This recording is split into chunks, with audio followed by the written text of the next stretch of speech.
अवधूत चिंतन श्री गुरुदेव दत्त। अवधूत चिंतन पुष्प 10।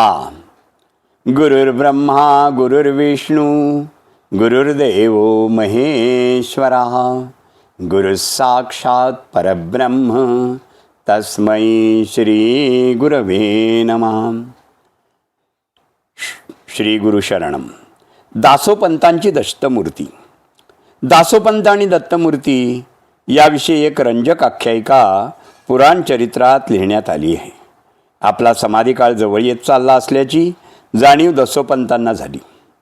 त्यांनी आपल्या भक्तांना बोलवून ही बातमी सांगितली।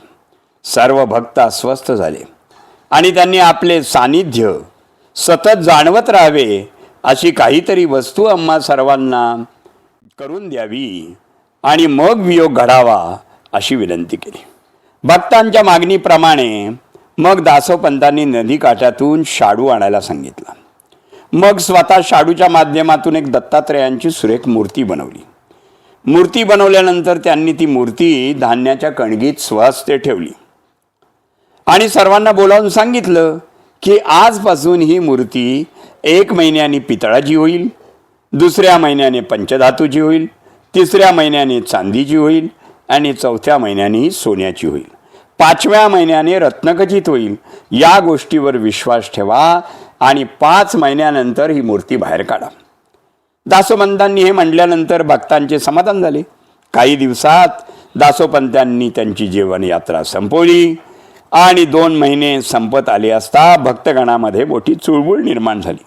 निष्ठावान भक्तांनी आपल्या भावनांना आवार घातला, मात्र त्यातील एक चंचल भक्ताला हा मोह आवरला नाही। त्याने 2ऱ्या महिन्यातच अत्यंत गुप्तपणे त्या कणगीपर्यंत जाऊन ती मूर्ती गुपचूपपणे बाहेर काढली। तेव्हा ती खरीच पंचधातूची झाली होती। ती मूर्ती त्या चंचल भक्ताने पुन्हा तशीच कणगीत पुरून ठेवली आणि तिथून गुपचूप पळ काढला। पुढे 5 महिन्यानंतर सर्व भक्तगण एकत्रित आले आणि त्यांनी समारंभपूर्वक त्या मूर्तीवर काढली तेव्हा ती पंचधातूचीच निघाली। पुढे या चंचल भक्ताला त्याच्या कृतीचा भांडाफोड झाला।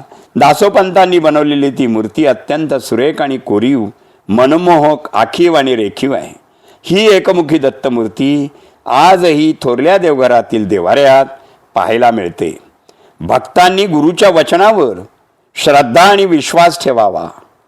आपण दत्त दत्त म्हणा। शुभम भवतु, शुभम भवतु, शुभम भवतु।